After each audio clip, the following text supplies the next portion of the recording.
अला आलि मुहम्मद कमा बारकता अला इब्राहीम व अला आलि इब्राहीम इन्नका हमीदुम मजीद। या रब्बि सल्लि व सल्लिम दाइमन अबदा अला हबीबिका खैरिल खल्क़ि कुल्लिहिम।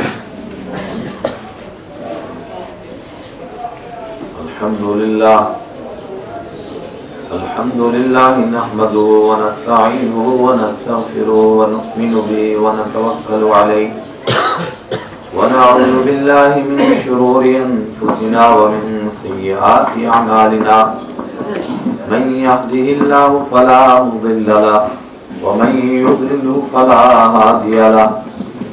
व नशहदु अन ला इलाहा इल्लल्लाहु वहदहु ला शरीका लहु व नशहदु अन्न सय्यदना व नबियना व मौलाना मुहम्मदन अब्दुहु व रसूलुहु सल्लल्लाहु तआला अलैहि व अला आलिहि व अस्हाबिहि अजमईन। अम्मा बाद अऊज़ु बिल्लाहि मिनश शैतानिर रजीम। बिस्मिल्लाहिर रहमानिर रहीम।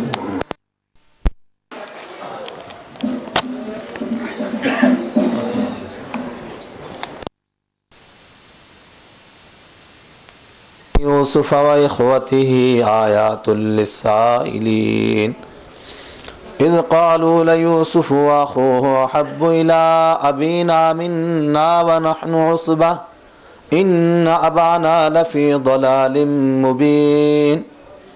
उक़्तुलू यूसुफ़ व इतरहूहु अर्दन यख़्लु लकुम वजहु अबीकुम व तकूनू मिन बअदिही क़ौमन सालिहीन। क़ाल क़ाइलुम मिनहुम ला तक़्तुलू यूसुफ़ वअल्क़ूहु फ़ी ग़याबतिल जुब्ब यल्तक़ितहु बअज़ुस्सय्यारति इन कुन्तुम फ़ाइलीन। सदक़ल्लाहु मौलानल अज़ीम। बरादरान इस्लाम, कल आप हज़रात ने सूरह हूद के मज़ामीन का कुछ मोटा सा निचोड़ या उसका तारुफ सुना था।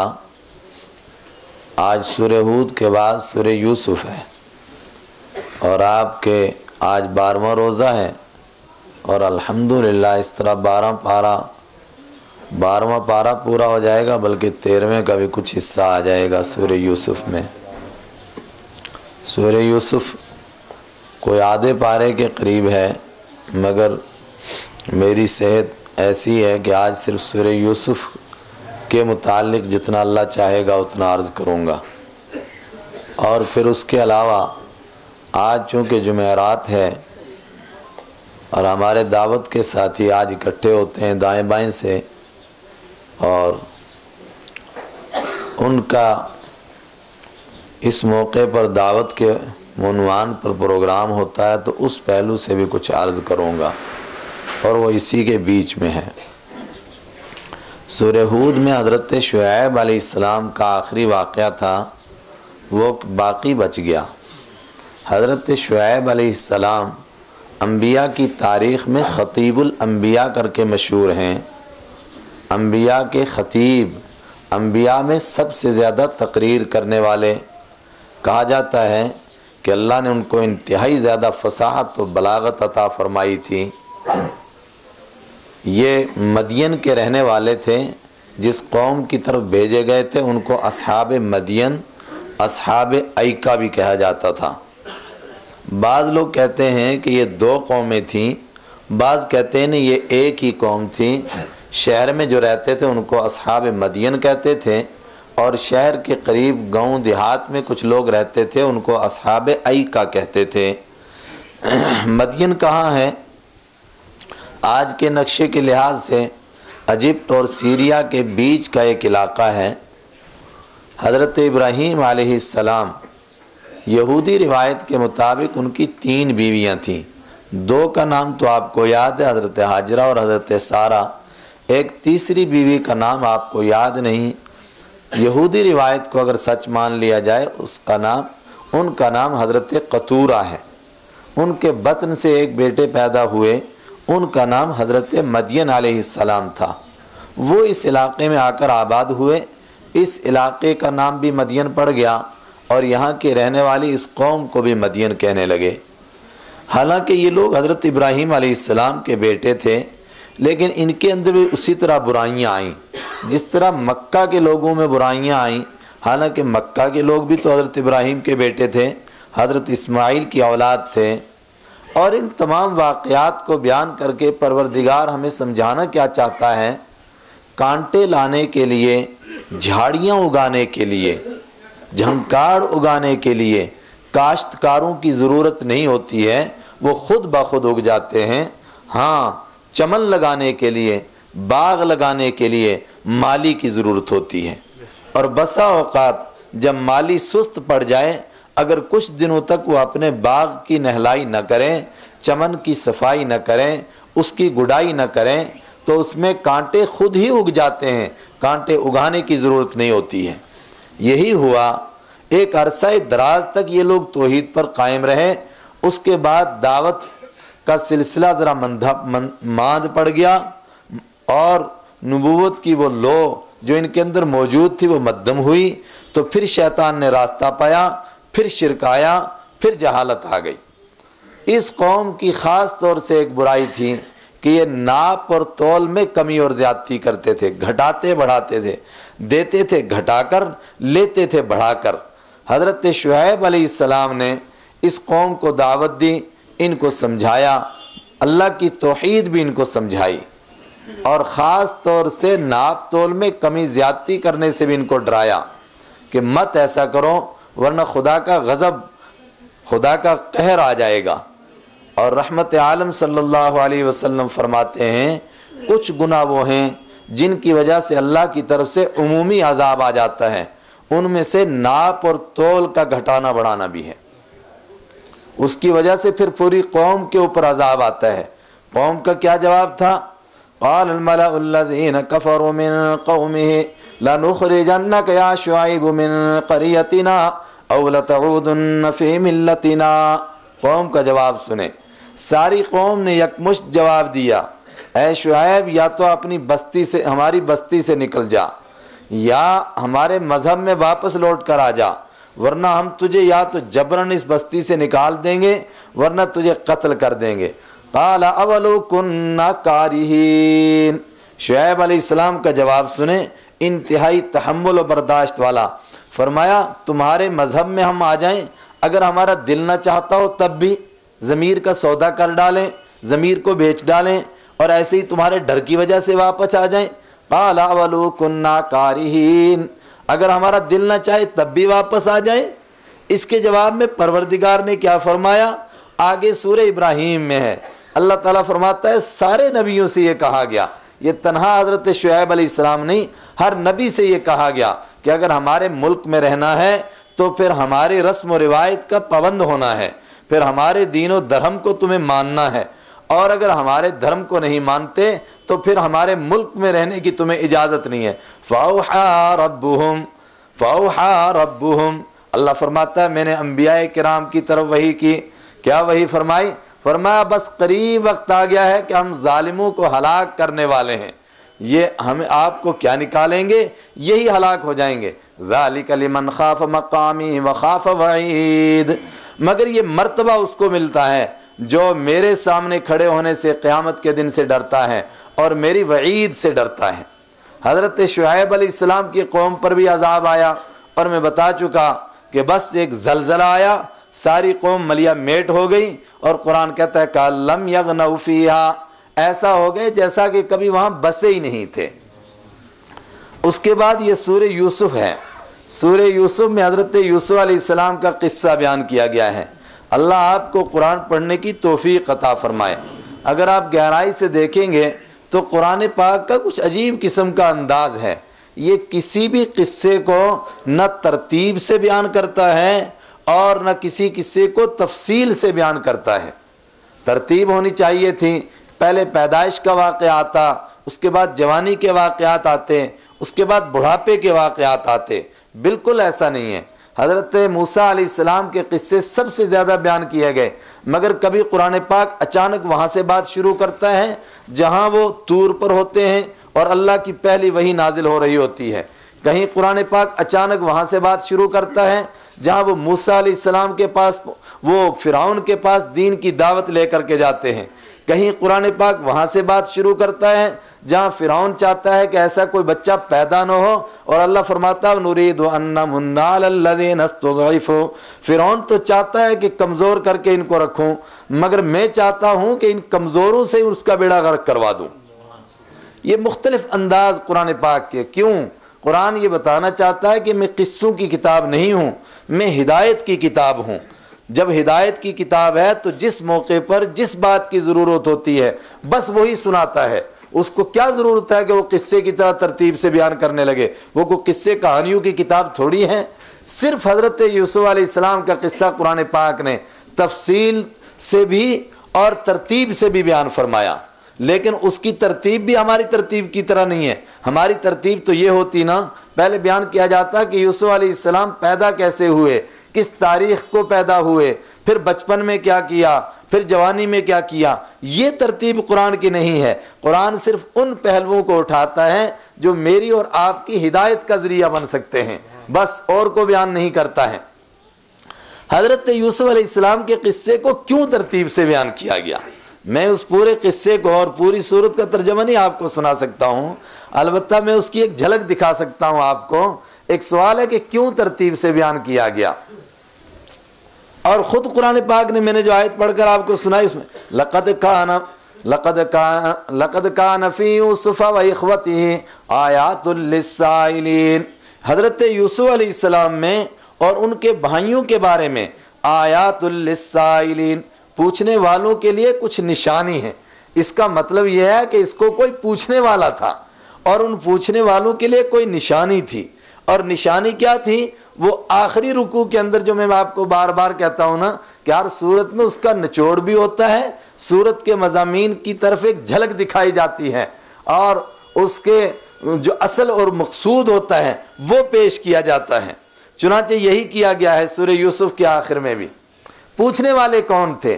तफसीरी रिवायतों में है कि यहूदियों ने मुख्तलिफ मौके पर रसूल पाक सल्लल्लाहु अलैहि वसल्लम को आजमाने के लिए कि आप अल्लाह के सच्चे नबी हैं या नहीं हैं, आप आखिरी पैगंबर हैं कि नहीं हैं, आपसे बहुत सारे सवालात किए। कुछ सवालात उन्होंने बराह रास्त खुद किए और कुछ सवालात के लिए उन्होंने मक्का के मुशरिकीन को खड़ा किया कि तुम इनसे ये सवाल करो, अगर ये जवाब दे सके तो सच्चे नबी हैं, और अगर जवाब ना दे सके तो समझ जाना फिर ये सच्चे नबी नहीं है। क्या सवालात? मसलन सूरह कहफ में आ रहा है, एक मौके पर आपसे ये सवाल हुआ, ये बताइए कि ज़ुल्क़रनैन नाम का कौन बादशाह था। एक सवाल हुआ, ये बताइए कि अस्हाबे कहफ कौन थे। एक सवाल हुआ, ये बताइए कि रूह क्या चीज़ है, जान क्या है जिससे इंसान जिंदा रहता है, कोई भी चीज़। कुरान पाक ने हर एक का जवाब दिया। और एक सवाल ये भी किसी मौके पर हुआ, तारीख उसकी मुतय्यन नहीं, लेकिन ये मक्की ज़िंदगी का ही कोई सवाल है, जवाब मक्का में है। यहूदियों ने मक्का के मुशरिकीन से कहा कि तुम इनसे सवाल करो कि हज़रत यूसुफ अलैहिस्सलाम कौन थे और उनका किस्सा क्या है, और ख़ास तौर से ये पूछो कि हज़रत इब्राहीम अलैहिस्सलाम तो शाम के रहने वाले थे, उनकी औलाद भी शाम में रहती थी, उनके बड़े बेटे इसहाक भी शाम में रहते थे, फिर वो मिस्र कैसे मुंतकिल हुए, इजिप्ट में कैसे आ गए, ये इनसे सवाल करो। अगर इन्होंने ये जवाब दे दिया, चूंकि नबूवत के सिवा कोई और रास्ता नहीं है इस सवाल के जवाब देने का, नबी के सिवा इसका जवाब कोई नहीं दे सकता है। अगर उन्होंने इसका जवाब दे दिया तो समझ लेना कि ये अल्लाह के सच्चे नबी हैं और फिर इनको मान लेना, और अगर वो इसका जवाब न दे सके तो समझ जाना कि बस वो इधर उधर की बातें कर रहे हैं, हकीकत में वो अल्लाह के नबी नहीं है। अल्लाह अकबर। इसके जवाब में सूरह यूसुफ नाजिल हुई।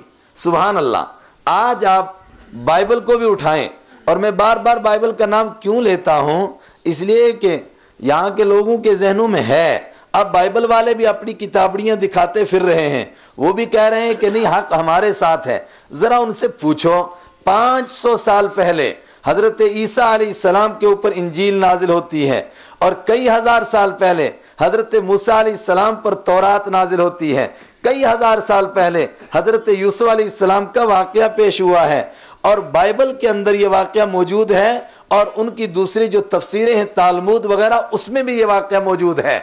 लेकिन अगर कुरान पाक अलियाज़ु बिल्लाह, जिस तरह मक्का के मुशरिक कहते थे कि असल में ये पुरानों के किस्से सुनते हैं और फिर उसको नकल कर देते हैं, अगर ये बात होती तो फिर कुरान वो उस तरह किस्से को बयान करता जिस तरह बाइबल के अंदर है। और सुने, अगर ये बात मान ली जाती कि नौज़ बिल्लाह कुरान पाक बाइबल की रोशनी में मुरत्तब हुआ है, तो फिर बाइबल के किस्से का कुरान पाक के ऊपर असर नजर आता। लेकिन आप कुरान पाक को तो पढ़ें, इंसान की अक्ल दंग रह जाती है और इंसाफ पसंद आदमी ये बात मानने के लिए मजबूर हो जाता है, यकीनी तौर पर मजबूर हो जाता है कि ये महज अल्लाह का कलाम है, अल्लाह की तरफ से नाजिल हुआ है। चुनाचे इसमें जगह जगह इस बात की निशानदही की जा रही है कि यहाँ लोगों ने सच के साथ में झूठ कैसे मिलाया है, और इंसान का ज़मीर खुद मानता है, इंसान की अक्ल तस्लीम करती है कि सच यही था, ये जो बयान कर रहे हैं वो सारे का सारा झूठ है।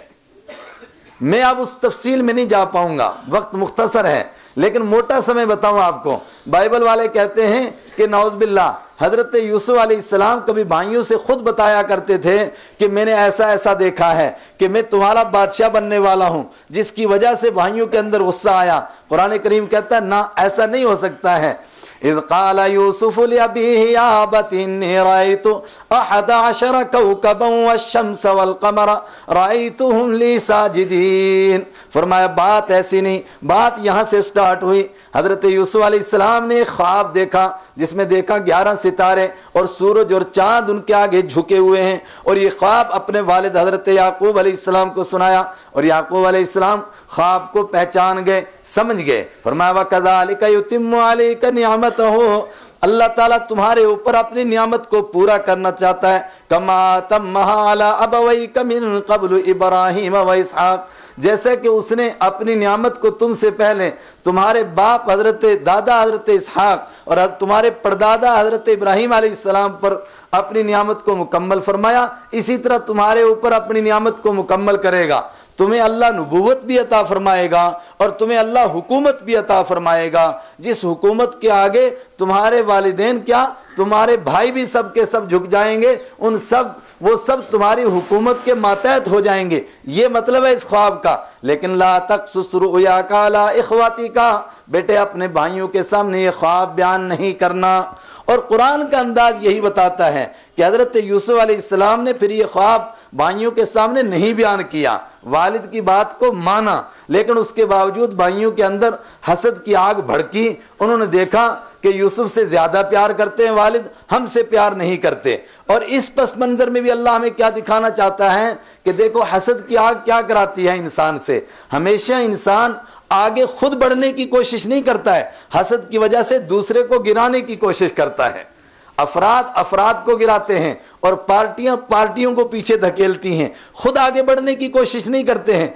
भाई खुद वो काम नहीं करते जिससे वालिद के महबूब बन जाएं, बल्कि प्लान ये बनाते हैं कि वालिद हमसे ज़्यादा यूसुफ से मोहब्बत करता है, आओ इस चिराग को गुल कर दिया जाए, इसको कत्ल कर दिया जाए।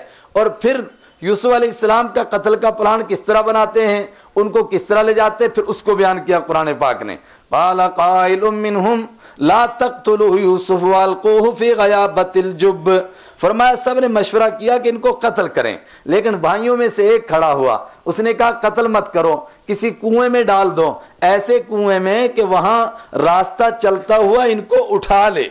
और उससे ये भी पता चल गया कि कुआं वो होना चाहिए जिसमें भाइयों के जहन में ये बात है कि डूब कर भी न मर जाए और वहां गहराई में भी न मरे, बल्कि वहां रास्ता चलता हुआ कोई उठा ले और कत्ल हमारे जिम्मे न चढ़े।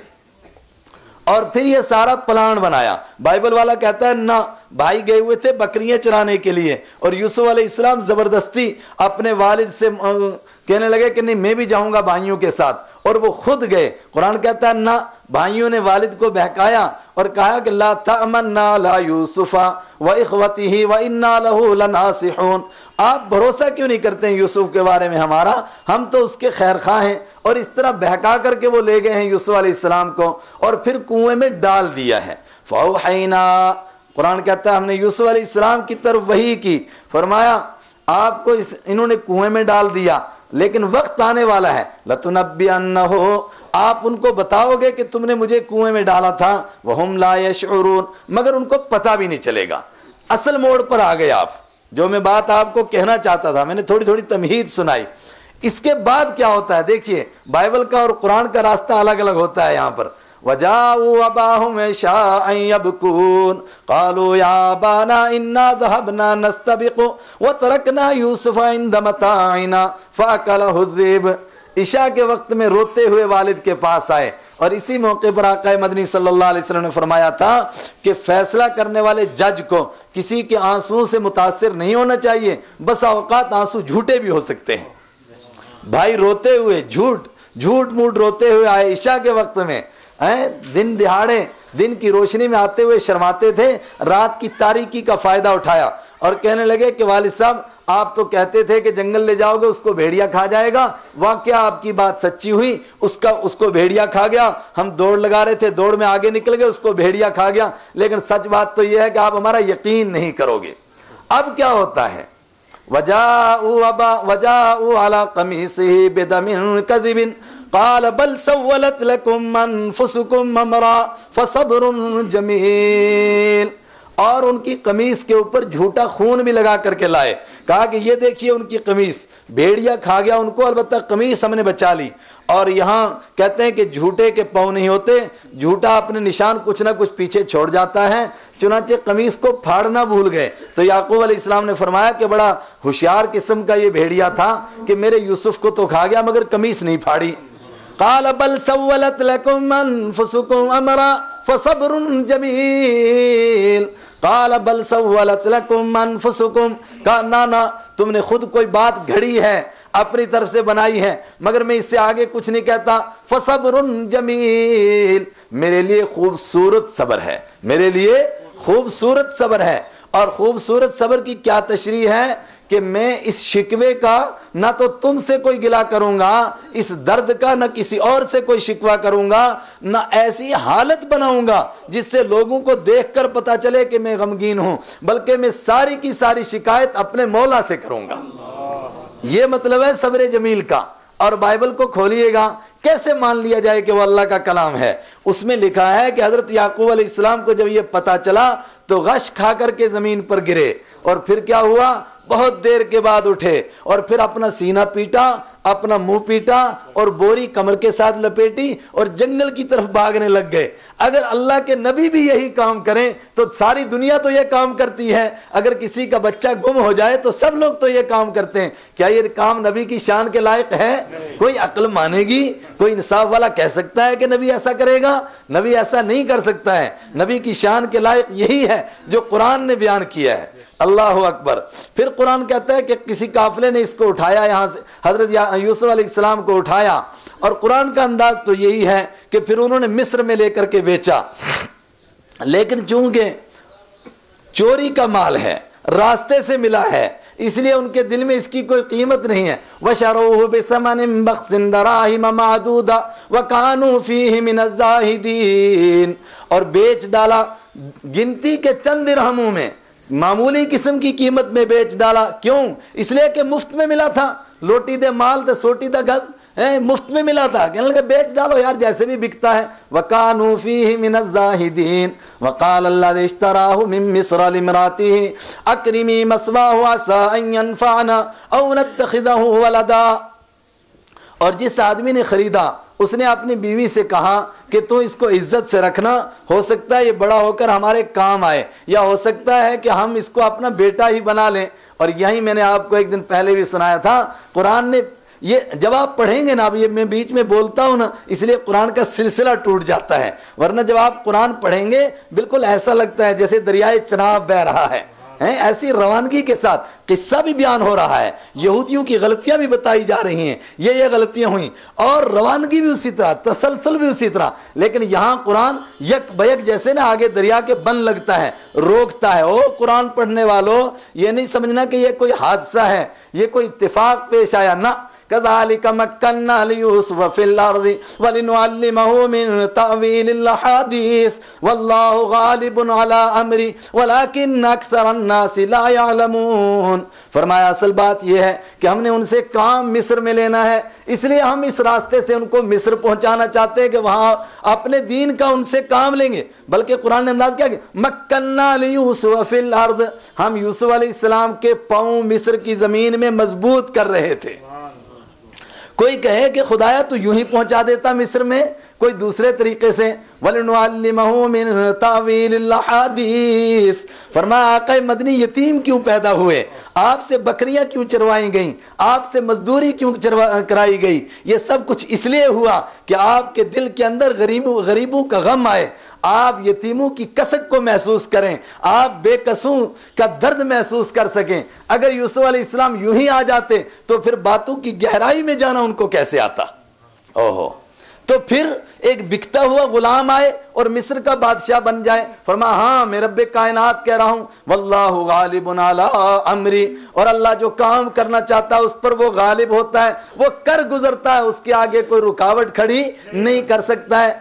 क्या कहता है, अपनी शान क्या है। फरमाया फ़अालुन लिमा युरीद, जो चाहो चाहे उसको कर गुजरने वाला है। ला युसअलु अम्मा यफ़अल, जो वो करे उससे कोई पूछ ही नहीं सकता तूने ये क्यों किया, उसकी मर्जी है। तुतिल मुल्का मन तशा व तंज़िउल मुल्का मिम्मन तशा व तुइज़्ज़ु मन तशा व तुज़िल्लु मन तशा, किसको हटाए, किसको लाए, किसको कुर्सी पर बिठाए, किसको गिराए, उसको कोई पूछ सकता है। ला युसअलु अम्मा यफ़अल व हुम युसअलून, उससे कौन पूछ सकता है। वल्लाहु गालिबुन अला अमरी वलाकिन अक्सरन नासि ला यअलमून, मगर अक्सर लोग जानते नहीं, लोग समझते हैं ये हादसा पेश आया, लोग समझे ये इत्तेफाक पेश आया।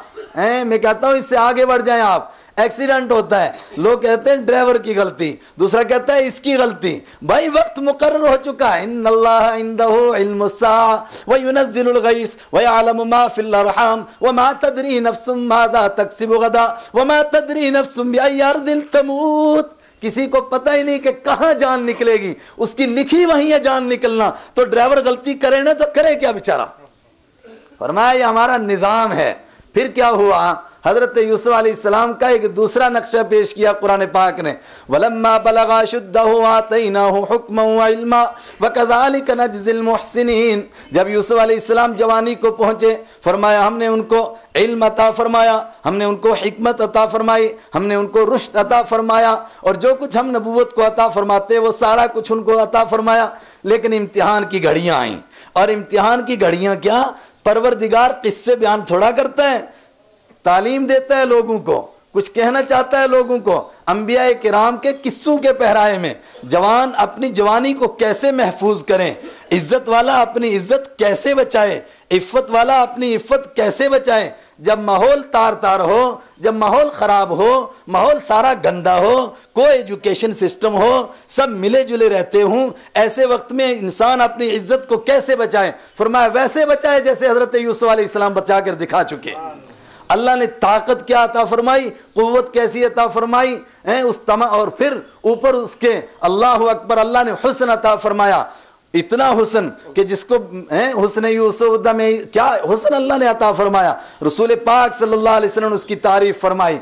और फिर उस औरत के घर में जो बहका रही है वो खुद घर की मालिका है और मुल्क में उसको कोई पूछने वाला नहीं। वो औरत सारे दरवाजे बंद करती है और फिर उनको बुराई की तरफ बुलाती है। फिर कैसे बचे इंसान, फरमाया उसी तरह बचे जिस तरह यूसुफ अलैहिस्सलाम बच गए।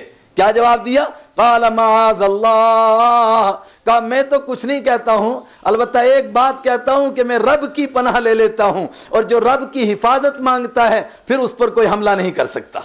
क़ाल माअज़ल्लाह इन्नहु रब्बी अहसन मस्वाय इन्नहु ला युफ्लिहुज़ ज़ालिमून। फिर क्या हुआ, यहां एक वो दूसरा वाक़या पेश आया कि हज़रत यूसुफ अलैहिस्सलाम अब दरवाज़ों की तरफ दौड़ते हैं, और यहां हमें भी सबक मिला। मौलाना रूम फरमाते हैं अल्लाह हमें यह सबक दे रहा है कि बुराइयों से कैसे भागो, ऐसे भागो जिस तरह हज़रत यूसुफ अलैहिस्सलाम भागे थे।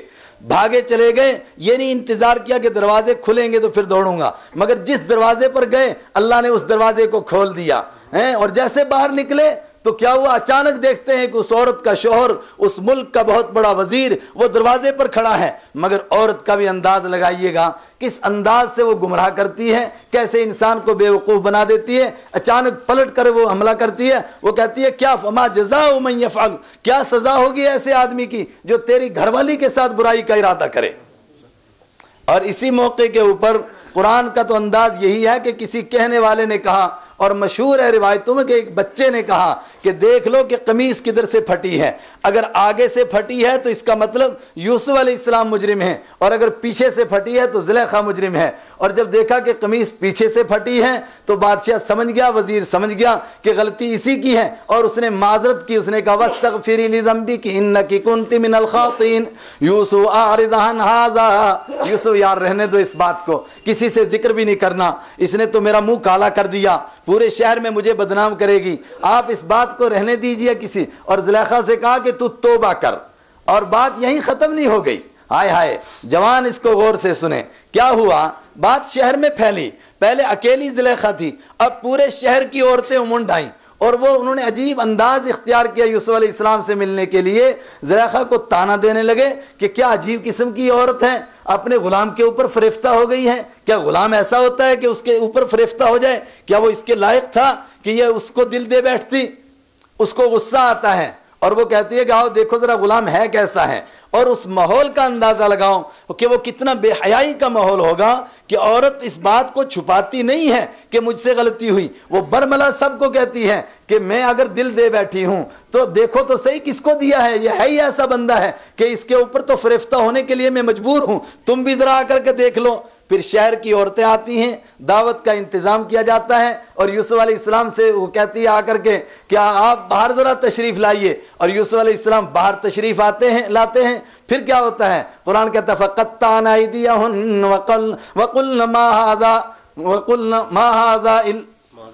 मा हाज़ा बशरुन इल्ला मलकुन करीम। ओहो, सेब काट रही थी, फल काट रही थी, दस्तरखान लगा हुआ था, मगर यूसुफ अलैहिस्सलाम को जो देखा तो ऐसी मदहोश हो गई, ऐसी मबहूत हो गई, कुछ पता ही नहीं चला क्या कर रही। क़त्तअना अयदियहुन, फलों के बजाय अपने हाथ काट डाले।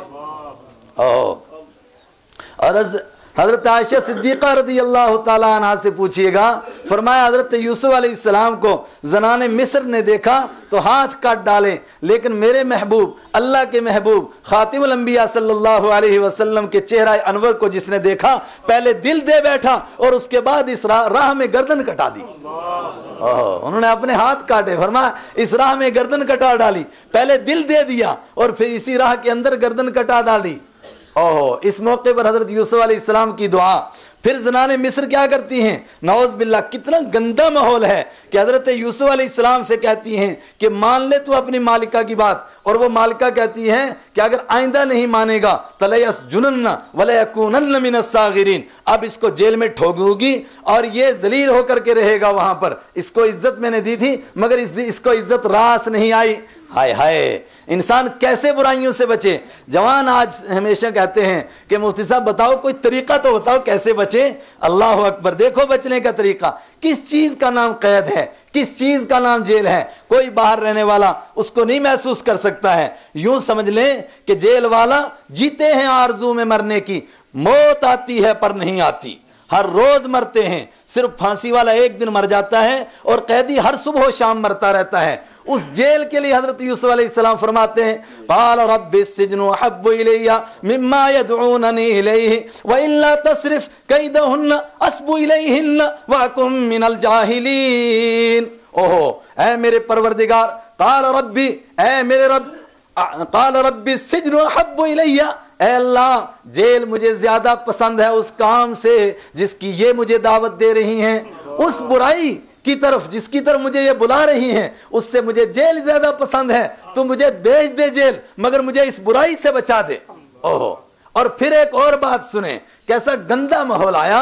कहते हैं दिल पाक होना चाहिए। मुफ्ती साहब कोई एजुकेशन से क्या होता है, दिल साफ होना चाहिए। अंबिया किराम के दिल नौज बिल्ला गंदे थे और आपके बहुत ज्यादा पाक हैं। हजरत यूसुफ से पूछो क्या कहते हैं, ये जो मखलूत सिस्टम है, ये मिला जुला जो सिस्टम है, इसके लिए कहते हैं वइल्ला तसरिफ अन्नी कैदहुन्ना, और अगर तू इनकी मक्कारी को मुझसे दूर नहीं करेगा और मुझे इनसे अलग नहीं करेगा, हो ना हो नौज बिल्ला अस्बु इलैहिन्ना, हो ना हो कभी ना कभी मैं इनकी तरफ माइल हो जाऊं, और अगर कभी मैं इनकी तरफ माइल हो गया तो अकुम मिनल जाहिलीन, मैं भी नादानों में से हो जाऊंगा। अल्लाह अकबर। नबी फरमाते हैं कि जब ये इकट्ठा निजाम होता है मिलजुल करके रहने का, फिर गुनाहों से बचना कोई आसान काम नहीं होता है। आय हाय, आज के निजाम ने क्या दिया, पत्थरों को बांध दिया, कुत्तों को खुला छोड़ दिया। नहीं समझे, कुत्ते बंधे हुए होते हैं और पत्थर खुले रहते हैं, और जब कुत्ते पड़ते हैं तो लोग पत्थर मारकर कुत्तों से जान बचाते हैं। लेकिन वो माशरा जिसमें कुत्तों को खोल दिया जाए और पत्थर बंध जाए जमीन के अंदर, फिर इंसान अपने आप को कैसे बचाए, सिवाय इसका कोई रास्ता नहीं है। ऐ अल्लाह तू मुझे जेल में भेज दे, मुझे जेल पसंद है, मैं खुद जाना चाहता हूं जेल में। ओह, ये दुआ है हजरत यूसुफ अलैहिस्सलाम की। फिर क्या हुआ, अल्लाह फरमाता है सुम्मा बदा लहुम मिन बादि मा राउल आयाति, इन निशानियों के देख लेने के बाद उनको यही लगा कि अब इसको जेल भेजना चाहिए। क्यों कहा कि अगर इसको जेल ना भेजा, पूरे शहर के अंदर चर्चा हो गया है कि शाही खानदान की बेगमात इस पर फरेफ्ता हैं, तो पूरे मुल्क में हम बदनाम हो जाएंगे। बहुत अच्छा तरीका है, इसको जेल में भेज दिया जाए, लोग कहेंगे जो करता है सो भरता है, तो बदनाम ये होगा हमारी जान छूट जाएगी। मालूम हुआ ये तरीका भी बहुत पुराना है। सुम्मा बदा लहुम मिन बादि मा राउल आयाति, ओह, फिर उनके लिए जाहिर हुआ कि नहीं, मुनासिब यह है कि इसको जेल में ही भेज दिया जा। भेज दिया गया जेल में। इस मजमून को मैंने लास्ट में बयान करना है, इसको यहीं रहने दीजिए।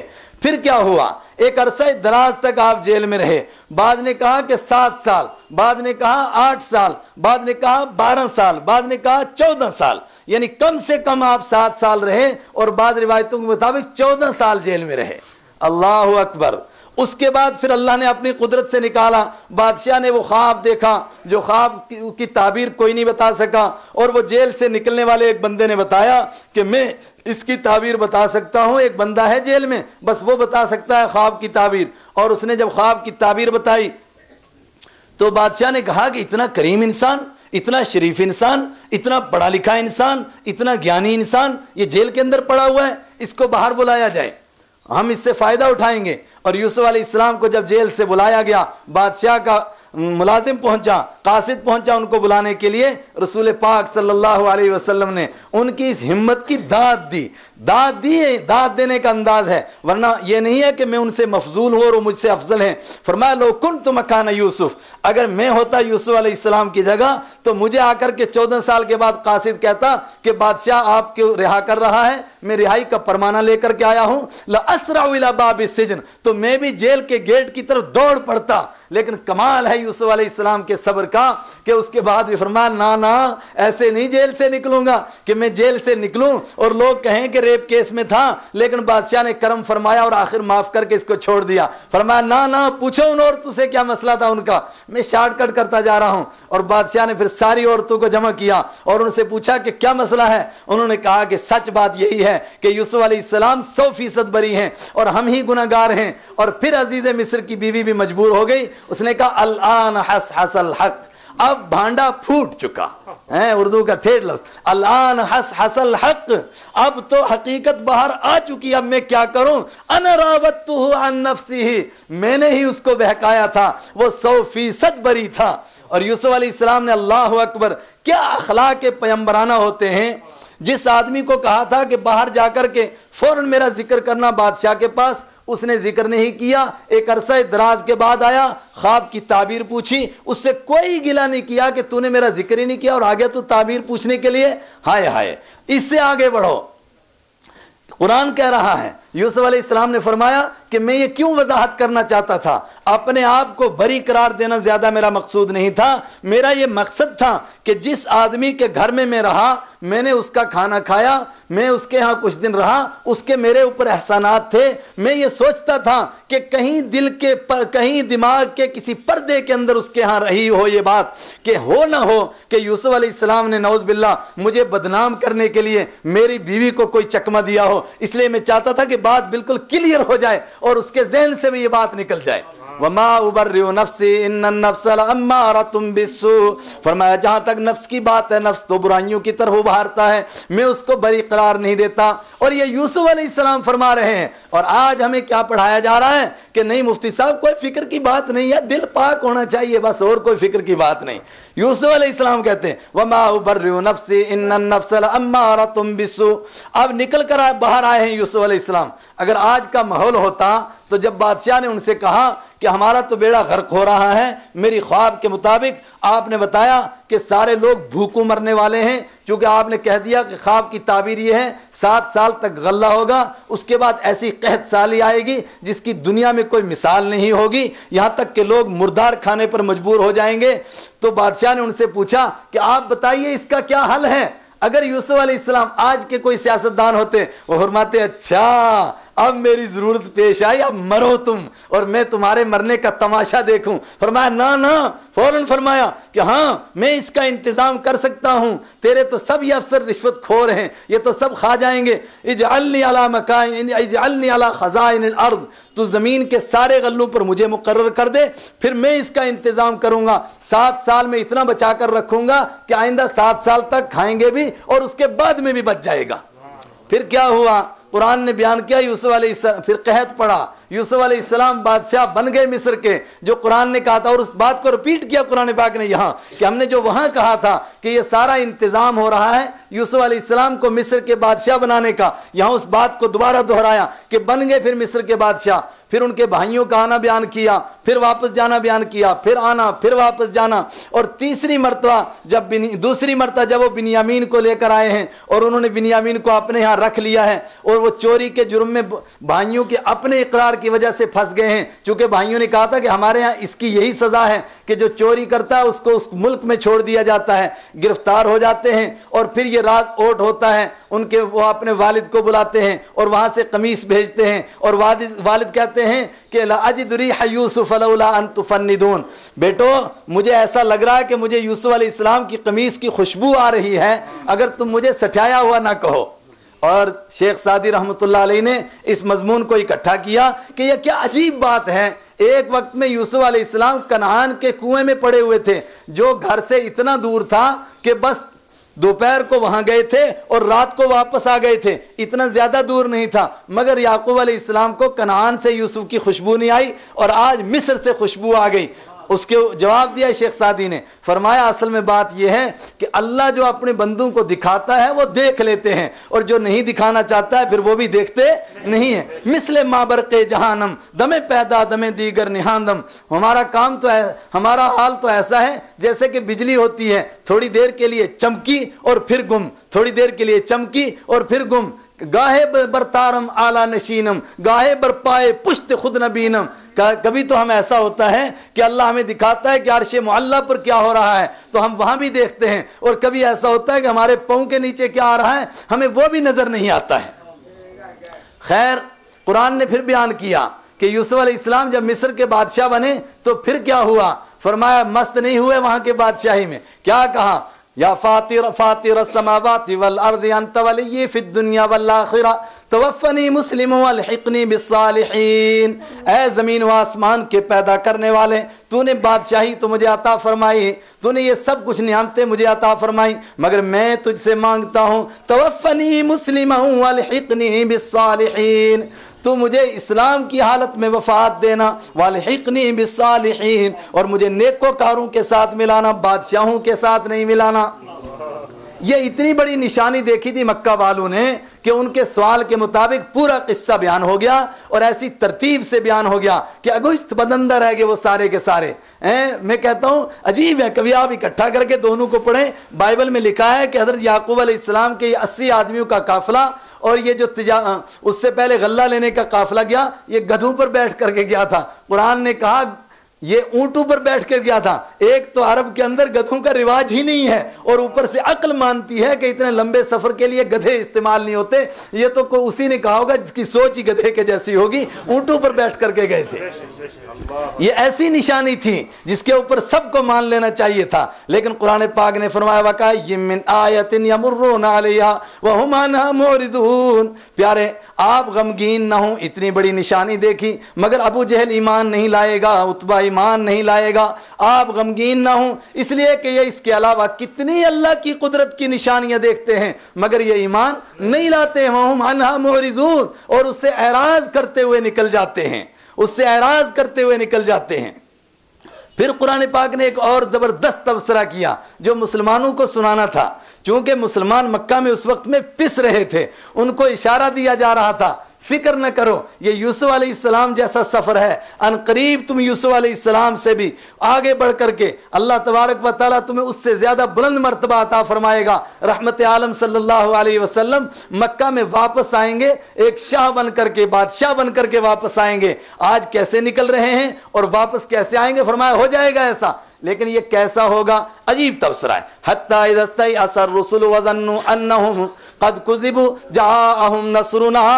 फरमाया अल्लाह एक अरसा दराज तक आजमाता है, एक लंबे अरसे तक। अगर यूसुफ अलैहिस्सलाम कुएं में जाकर थक जाते, अगर यूसुफ अलैहिस्सलाम जब बिकते हुए पहुंचे थे थक जाते, अगर यूसुफ अलैहिस्सलाम जेल में जाकर के थक जाते, फरमाया थकने वालों का ये मैदान नहीं है, यहाँ तो करते रहो चलते रहो, करते रहो चलते रहो। हत्ता इज़ा इस्तयअसर रुसुल, अल्लाह की मदद कब आती है, फरमाया कि लंबे अरसे तक अल्लाह आजमाता है। हम तो 2 गश्तें करके थक जाते हैं, फरमाया हत्ता इज़ा इस्तयअसर रुसुल, इतना लंबा अरसा गुजरता है यहाँ तक कि अंबिया किराम मायूसी के करीब आ लगते हैं। हत्ता इज़ा इस्तयअसर रुसुल, अंबिया किराम भी मायूसी के करीब आ लगते हैं। वज़न्नु अन्नहुम क़द कुज़िबू, और वो गुमान करने लगते हैं कि उनकी तहरीक नाकाम हो गई, उनको जुटला दिया गया। जब वो इस मोड़ पर पहुंचते हैं, जाअहुम नसरुना, बस हमारी मदद आ जाती है। फनुज्जिय मन नशा, फिर जिसको हम चाहते हैं उसको नजात मिलती है, जिसको चाहते हैं उसको हलाक कर देते हैं। और मैंने बीच का रुकू आपको बाकी रखा था, क्यों? अल्लाह ताला ने उस रुकू के अंदर, वो तो पूरी सूरत की जान है और इसकी पूरे किस्से की जान है, मगर हाय बाइबल में ये जान ही निकल गई, ये पूरा वाकई नहीं है बाइबल के अंदर।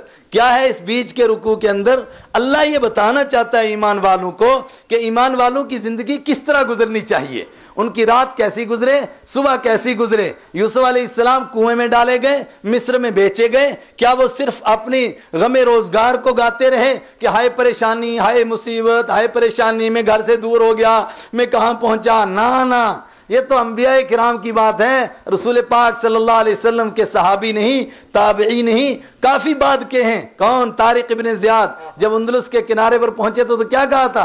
कश्तियां जला करके कहा था, हर मुल्क मास्त के मुल्क खुदाए मास्त, ये सारा मुल्क मेरा है इसलिए कि मेरे खुदा का है, किसी के बाप का थोड़ा है। हम किसी इलाके के पाबंद थोड़े हैं, हम किसी मुल्क के पुजारी थोड़े हैं, हम तो पूरी दुनिया के लिए उठे हैं। कुंतुम खैरा उम्मतिन उखरिजत लिन्नास, तुम सारी दुनिया के लिए निकाले गए हो। उखरिजत लिन्नास, किसी एक तबके के लिए, अरबों के लिए नहीं, अजमों के लिए नहीं, अफ्रीकियों के लिए नहीं, एशिया वालों के लिए नहीं। कुंतुम खैरा उम्मतिन उखरिजत लिन्नास, सारे लोगों के लिए निकाले गए हो। और तुमने कैसा काम करना है? ऐसा ही काम जैसा हज़रत यूसुफ अलैहिस्सलाम ने किया। अल्लाहु अकबर, कैसा काम किया?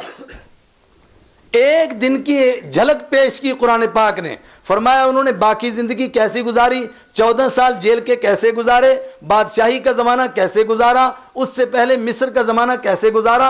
एक दिन का वाकया तुम्हें हम सुनाते हैं। अगर एक एक दिन का कुरान सारा सुनाने लगेगा तो फिर तो इस किस्से से ही कुरान भर जाएगा। फरमाया एक दिन का किस्सा सुनाते हैं, बाकी दिनों को उस पर कयास कर लो कि किस तरह यूसुफ अलैहिस्सलाम तड़पते थे इंसानों की हिदायत के लिए कि कोई राह मिल जाए लोगों को दावत पहुंचाने के लिए, दीन की बात पहुंचाने के लिए। हाय हाय, ओहो, क्या हुआ? दो आदमी ने ख्वाब देखा। वदखल माउस्सिजन फतयानी क़ाला अहदुहुमा इन्नी अरानी आसिरु खमरा व क़ाला अल-आखिरु इन्नी अहमिलु फ़ौक़ रासी ख़ुब्ज़न ताकुलु त्तय्रु मिन नब्बीना बितावीलिही इन्ना नराका मिनल मुहसिनीन।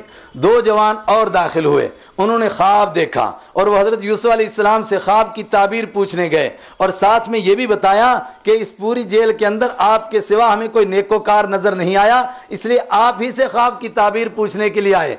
यूसुफ़ अलैहिस्सलाम ख्वाब की ताबीर बताते हैं, लेकिन ताबीर बताने से पहले उनको ये यकीन दिलाते हैं कि मैं तुम्हारे ख्वाब की ताबीर उससे पहले बता दूंगा कि तुम्हारे पास तुम्हारी रोटी आए, तुम्हारे पास तुम्हारा खाना आए, इतना जल्दी बता दूंगा।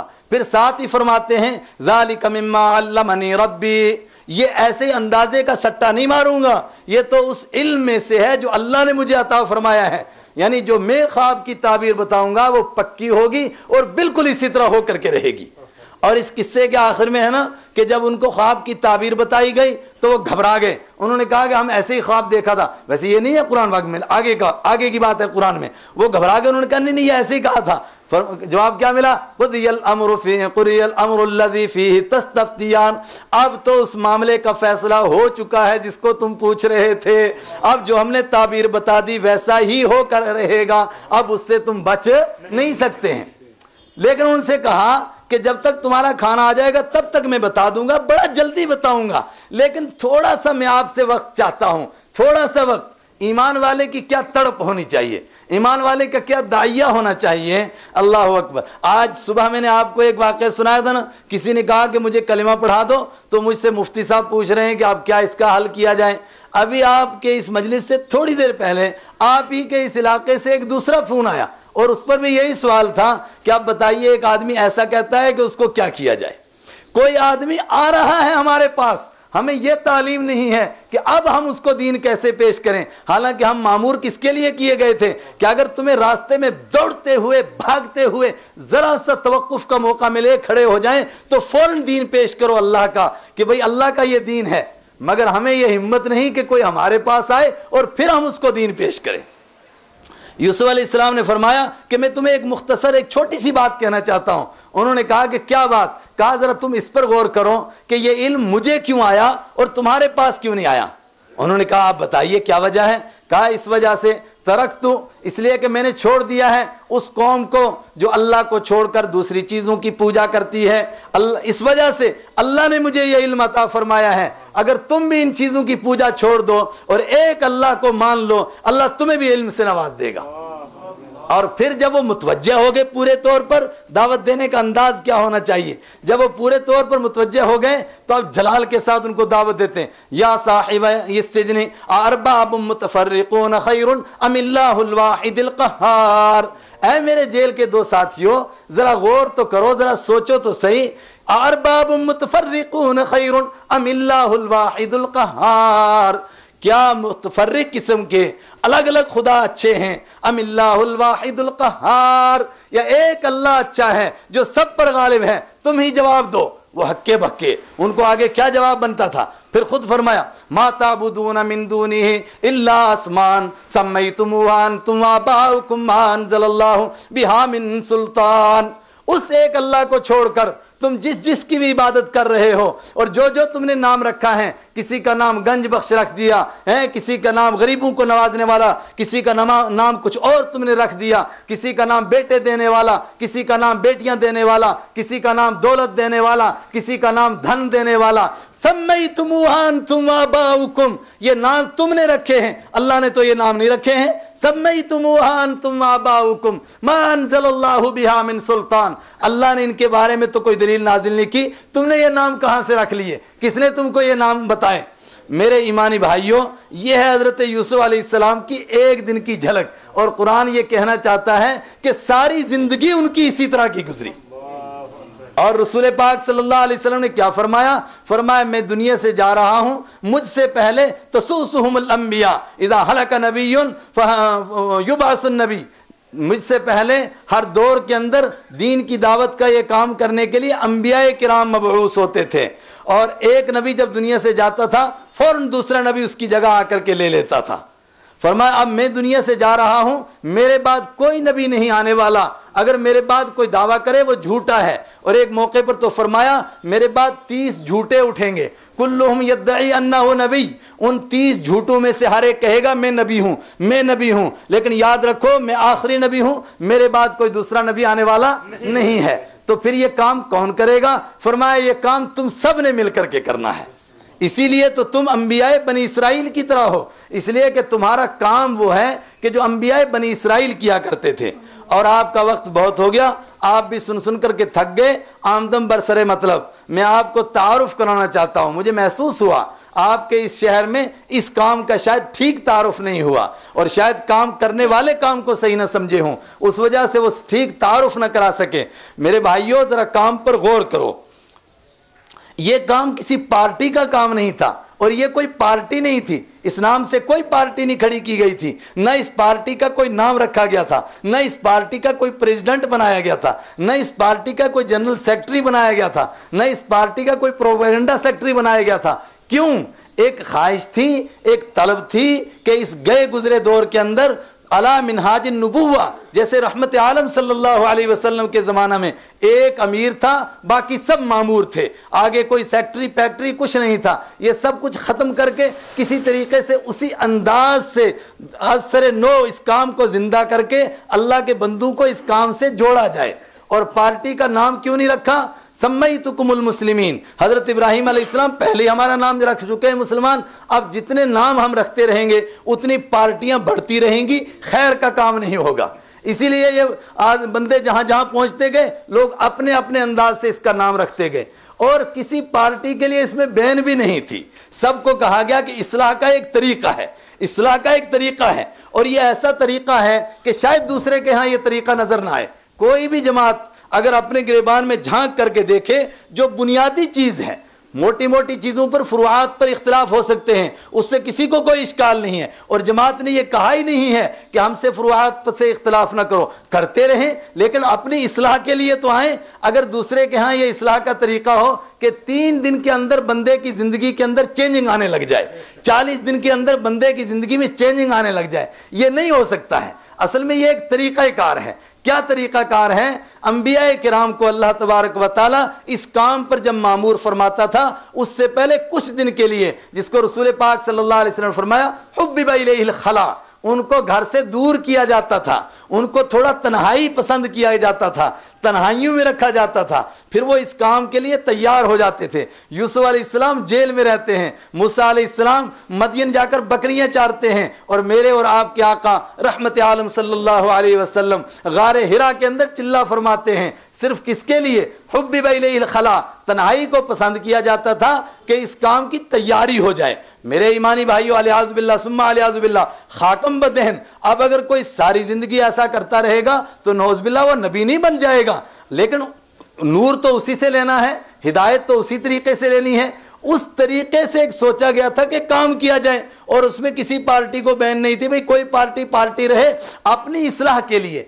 हर आदमी चाहता है कि मुझसे हराम छूट जाए, हर आदमी चाहता है मुझसे झूठ छूट जाए, हर आदमी चाहता है मुझसे गलत काम छूट जाए, मगर छूटे कैसे? हर आदमी परेशान बैठा होता है, क्या करे? फरमाया इसका तरीका कार ये है कि थोड़ी देर के लिए माहौल से इनको अलग किया जाए, दूसरे माहौल में निकाला जाए, और जब दूसरे माहौल में रहे पहले माहौल से कट जाएं। खुद रसूल पाक सल्लल्लाहु अलैहि वसल्लम का तरीका कार देखे ना, मक्की जिंदगी से भी अलग किया गया, आप सल्लल्लाहु अलैहि वसल्लम तरह। क्यों? ये सब कुछ इसीलिए किया जा रहा था कि सबसे अलग हूं थोड़े से, और रूहबानियत तो हो नहीं सकती जो रसूल पाक सल्लल्लाहु अलैहि वसल्लम से पहले थी। आपने फरमाया ला रूहबानियत फिल इस्लाम, इस्लाम में रूहबानियत नहीं है। बस ये तरीक़ाकार हो सकता है कि बंदे अल्लाह की दावत को फैलाना सीखें, और अंबिया किराम का जो ये दर्द था, ये दर्द बंदे सीखें। इससे ज्यादा कोई मकसद नहीं था, इससे ज्यादा कोई मकसद, कोई पार्टी बनाना मकसद नहीं था। मुझे अजीब एहसास हुआ कि इस शहर में इस काम का तारुफ नहीं हुआ। काम क्या था? हजरत मौलाना इलियास साहब रहमतुल्लाह अलैह, आखिरी वक्त है जब उनका इंतकाल हो रहा है, जान निकलने के करीब उनकी है, वो जान निकलने का वक्त जिसमें आदमी कैसी कैसी तमन्नाएं कर बैठता है, उस वक्त की बात है। एक आदमी बंगला वाली मस्जिद के अंदर आता है और हौज के ऊपर पानी पी करके वापस जाना चाहता है, और वो वापस जब पानी पीकर निकल रहा होता है तो मौलाना देख रहे हैं मगर बोल नहीं पा रहे हैं। अचानक गशी से थोड़ा सा इफाका होता है, बोलने की तौफीक होती है, तो मौलाना यूसुफ से कहते हैं यूसुफ क्या हो गया, इस बंदे को कलिमा नहीं याद कराया और बंदा वापस चला गया।